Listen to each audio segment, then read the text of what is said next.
Today I'm going to show you how to create T-pipe joints and cross-pipe joints in Blender and how to make them compatible with the SubD modeling workflow so you can get these nice smooth edges here and easily adjust your level of detail to match your project. If you don't know, SubD modeling is modeling in a way optimized for use with the subdivision surface modifier, meaning you can easily increase or decrease the resolution of your models to adjust the level of detail like I mentioned. Before we do anything complex like a cross-pipe, let's get started with a basic pipe here. So I'm just going to press A to select everything and press H to hide, since we're going to be starting from scratch. I'm going to hold down the shift key and then I'm going to press A, and this is going to open up my add menu. Then under mesh, I'm just going to choose cylinder by left clicking it. Here in this add cylinder box, you can adjust the resolution of your cylinder, but I'm just going to leave it at the default. Then I'm going to press tab to go into edit mode, and I'm going to press 3 on the keyboard, and I'm going to left click this top face and then press X and then choose faces. Then I'm going to left click this bottom face and do the same by pressing X and then choosing faces. I want to make my pipe a little bit taller, so I'm going to press A to select everything. Then I'm going to press S, which will open up the scale operation. You can see as I move my mouse, it makes it bigger or smaller. But if I want to move it just up and down, I can then press Z, which is then going to scale it, but only on the Z axis. And I can just drag this until it's a bit taller. I'm just going to left click it at about there. If you forget which letter to press to make it up and down, just have a look up here and you can see that the blue one, or Z, is the one going up and down. Now we need to give our pipe some thickness. But before I do that, I'm going to go ahead and duplicate this object. So I'm going to press tab to come back into object mode, as you can see up here. Then I'm going to hold down the shift key and press D to duplicate. So think of it as shift D for duplicate. And I'm just going to press Y, and that's going to allow me to move this along the Y axis. And I'm just going to left click it here for now. This is going to become my T pipe later. Then I'm going to left click my first pipe again, and I'm going to press add modifier, and then under generate, I'm going to choose solidify. You can see, although it's small just now, a layer of thickness has been added. And I can adjust this thickness parameter here to make it thicker in the inside. I'm going to give it a thickness of about 1.2. Once you're happy with the thickness, I can go ahead and left click this arrow and press apply. Now we should be ready to add the subdivision surface modifier. So I'm going to press add modifier, and then under generate, I'm going to choose subdivision surface. Straight away, you can see we have some issues, but this will be fairly easy to fix using some of the subdivision surface modeling techniques. So I'm going to press tab to go into edit mode, and the good thing is everything's made out of quads as it should be, but I'm going to press 2 on the keyboard to go into edge select mode, and I'm going to hold down the alt key and left click this edge here. Then I'm going to hold down the shift key, then hold down the alt key as well, and then left click this loop here. Now you can see we have 2 of these loops selected, and what we're essentially going to do is we're going to use a tool called the bevel tool, which will allow us to create some more edges around here. And if you followed my introduction to SubD modeling tutorial, you will know that having edges close together will make the area sharper when using the subdivision surface modifier. Don't follow along with this, but I'm just going to press Ctrl B, and you can see after I've done that, it's created some more edges which are closer to the edge we started with, and that's hardened up that edge, creating that more cylindrical appearance we're looking for. I'll press Ctrl Z to undo that for now, but what those edges close to each other are called are either supporting loops or holding edges. They both mean the exact same thing. I'm going to come down to the bottom of my pipe here, and I'm going to hold down the shift key again, then hold down the alt key, and then left click this edge loop. By doing that, you'll notice that our other loops are still selected as well. Then I'll hold down the shift key again, hold down the alt key, and then left click this edge loop. Now we have the edges of our pipe selected. We can then go ahead and press Ctrl B again. So I'm going to hold down the Control key, then press B to access the bevel command. I'm just going to left click and drag that, and I'm going to make this quite small. So maybe something like there. Then in the bottom left hand corner, there's a little box here called bevel. Left click that to open it, and you're going to want to make sure you have your shape here set to 1. This may also be called factor if you're using an older version of Blender. Then I'm going to make sure my segments are set to 2, and this width is just going to allow us to adjust our bevel here, and we wanted to keep it quite small, so I'm just going to keep it roughly where it was, and that should be fine. I'll press tab to come back into object mode, and you can see we have a pretty nice pipe, but it's looking a bit jagged around here, and that's just because we need to add some smooth shading. So I'll just right click and choose shade smooth. Because of the nature of the subdivision surface modifier, you can get away with not using shade auto smooth for this. If you want to make it really high resolution and less jagged, you can increase the subdivision surface here by increasing the levels viewport, and this is the power of the subdivision surface modifier. It allows you to easily adjust the level of detail for the needs of your project. I'm going to leave it on 2 just now. Now let's move on to the T-pipe joint. For this, I'm going to be using a technique which I've learned from another YouTuber called Josh Gambrell, where we use a shrink wrap modifier to easily project a circle onto our cylinder to easily create a T-pipe joint. To get started, I'm going to left click my cylinder here, press tab to go into edit mode, and if I press 2 on the keyboard to go into edge select mode, I'm then just going to press alt left click on this top loop here, and then I'm going to hold down the shift key and press D, and that's going to allow me to duplicate this edge loop here. I'll right click to keep it in position for now, and then I'm going to right click again with that selection, choose separate, and then choose selection. What that's done, if you look in your outliner here, is it's created a second cylinder. cylinder. This cylinder is just our circle which we've duplicated, but it's been separated out into a separate object, which is needed for now while we use the shrink wrap modifier. I'll press tab to come back into object mode. I'm going to left click my cylinder.006. I'm just going to double click it and just call it circle for now.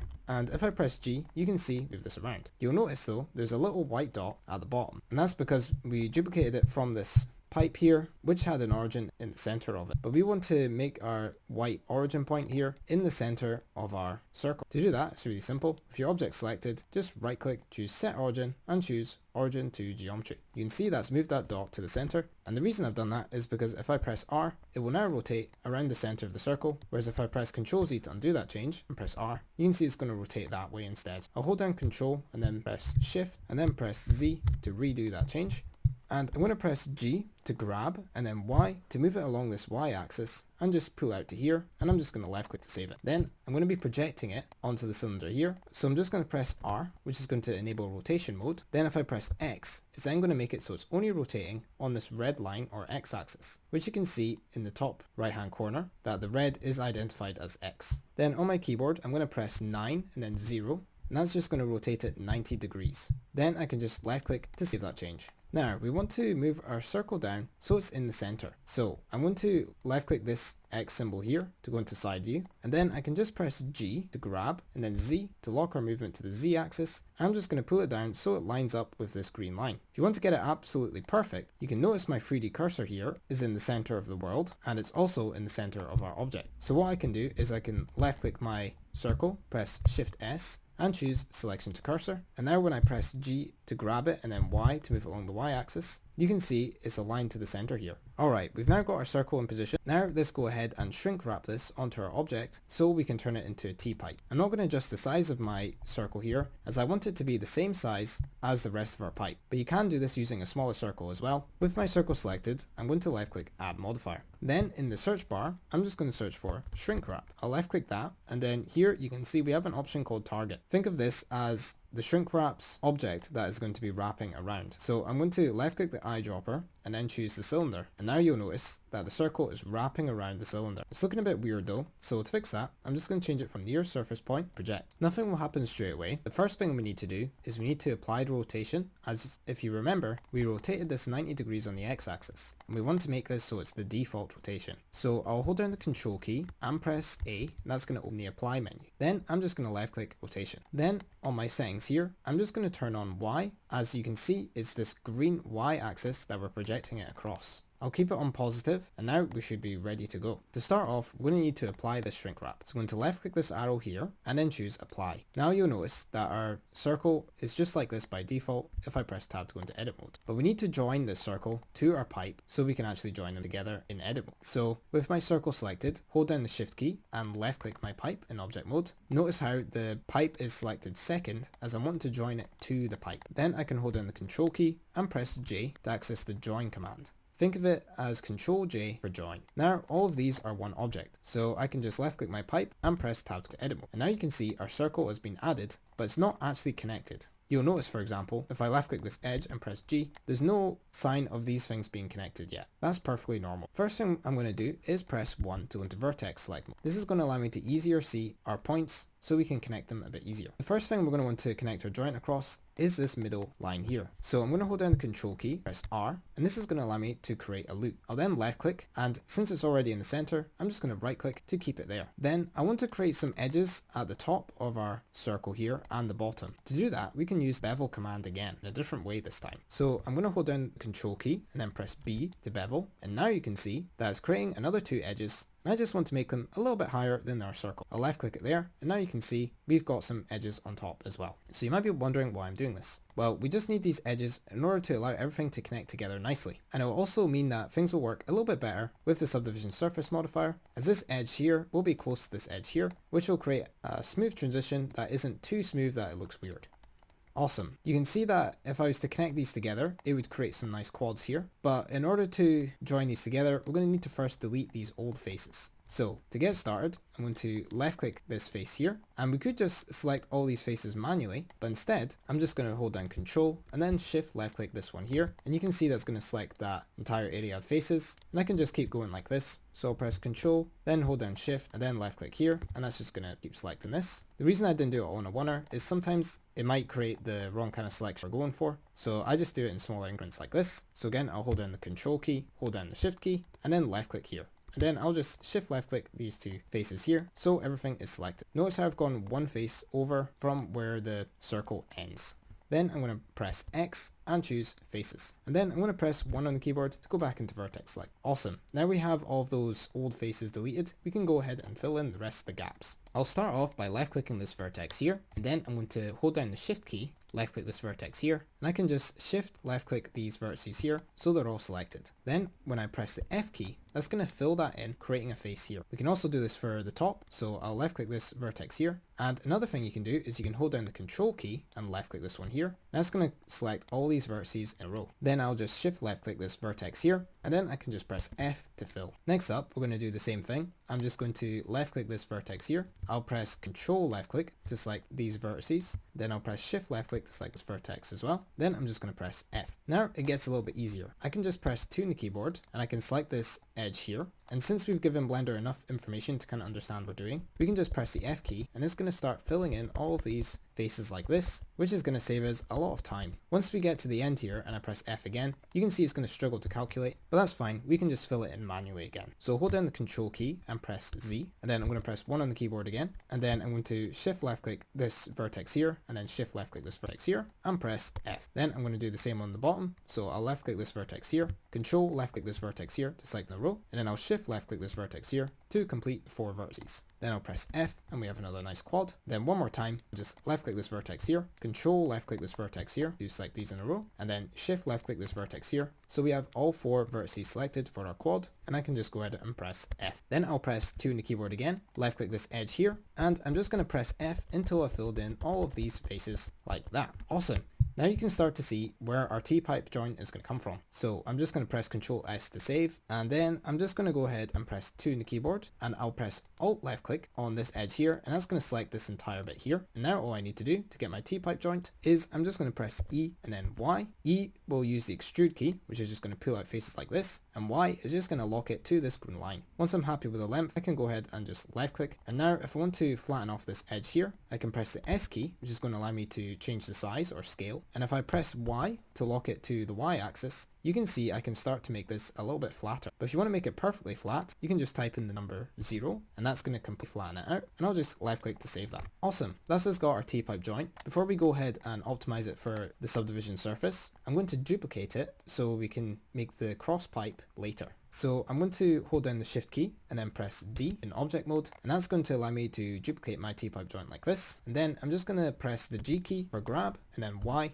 to move it along the Y axis. And I'm just going to move it over here just now and then left click it to save its position. I'll left click my main T-pipe joint here, and I'm going to press tab to go into edit mode. And the next thing I'm going to do, I'm going to hold down Alt and then left click this edge here. Then I'm going to hold down the Shift key and hold down Alt and left click this edge here. You can see that's selected that entire circle, and I'm going to press Control and then B. Then I'm going to turn down my segments to 1. So I'm just using the scroll wheel like that. But if you can't get that working, you can just leave it at this just now. And then in this bevel menu here, you can just change your segments here to 1. And this is just going to allow the subdivision surface modifier to work a little bit better later. But the reason I've added this before the subdivision surface modifier is because I want to add a solidify modifier first to give this pipe some thickness. So next up, I'm going to press tab to come back into object mode. I'm going to left click this add modifier, which is in this blue spanner modifier properties menu, and under generate, I'm just going to choose solidify. Then I'm going to change the thickness to the same as the other one, which was 0.12, and now we have some nice thickness like we had on our other pipe. And then I'm going to left click this arrow when I'm happy and choose apply. Now we should be ready to go ahead and add the subdivision surface modifier. So I can either come to add modifier and then under generate choose subdivision surface, or I can just hold down the Control key and press 2, which is going to add a subdivision surface modifier with a level viewport of 2 since I chose the number 2.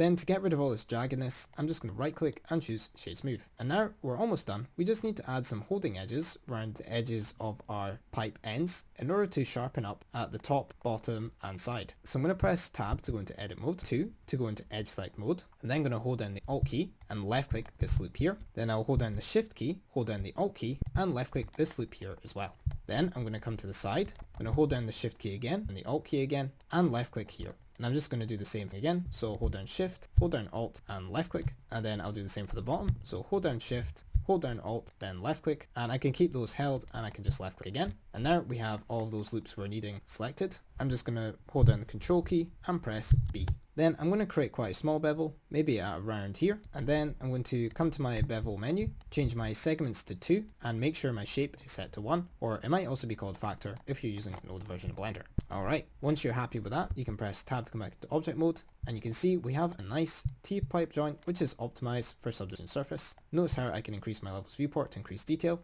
or I can lower it to make it a little bit lower res. And you can see that our middle joint part here is smoothed nicely because of that bevel we added. Finally, let's go ahead and do the cross pipe. So for the cross pipe, we pretty much just make a T-pipe and we can mirror it across. Today though, I'm not going to be using the mirror modifier as a lot of people have difficulty using it, and I want to give you an alternative solution to mirroring things. So I'm going to left click this -X symbol here to go into side view, and I'm going to press Tab to go into edit mode. Then I'm going to left click this option here to go into the X-ray viewport shading, and I'm just going to left click and drag all of these edges here. Notice how I haven't selected any of the middle ones. Then I'll just press X to open the delete menu and choose vertices. And now you can see we only have half of a pipe.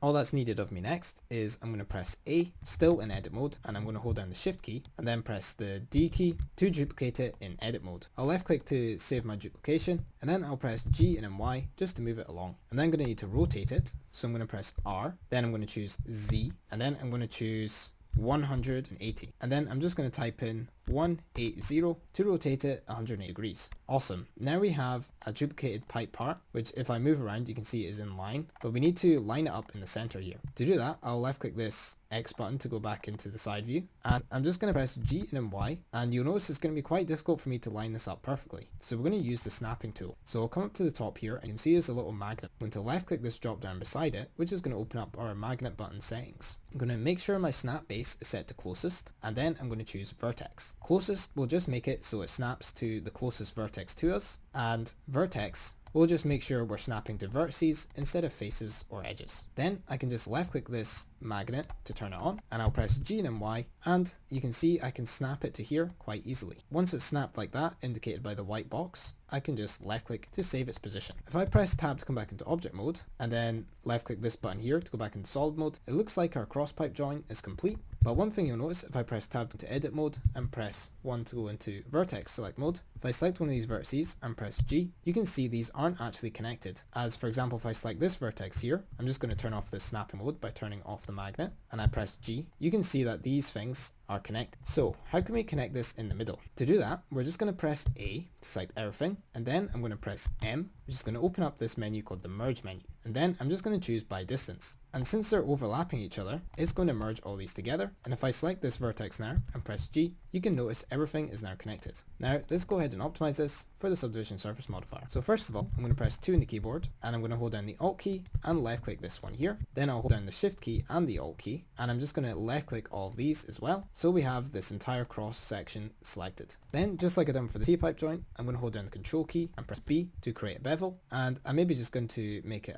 about that size, and then I'm going to open up this bevel menu here and change my segments to 1. Now we just need to go ahead and add some thickness to our pipe, so I'm going to come to add modifier, then under generate I'm going to choose solidify. I'm then going to give it a thickness of 0.12, just like I've done for my other pipes. Then once I'm happy with the thickness, I'm going to left click this arrow and choose apply. Then I should be ready to add a subdivision surface modifier. So I'm going to hold down the Control key and then press 2, and then I'm going to press Tab to go into edit mode, and I'm going to want to select all of these outside pipe points, and I'm going to bevel them to make them a bit sharper with the subdivision surface modifier like we've been doing for the rest of the loops. So I'll press 2 in the keyboard to go into edge select mode, and I'm going to hold down the Alt key and left click this loop here. Then I'll hold down the Shift key as well as the Alt key, and then left click this one here.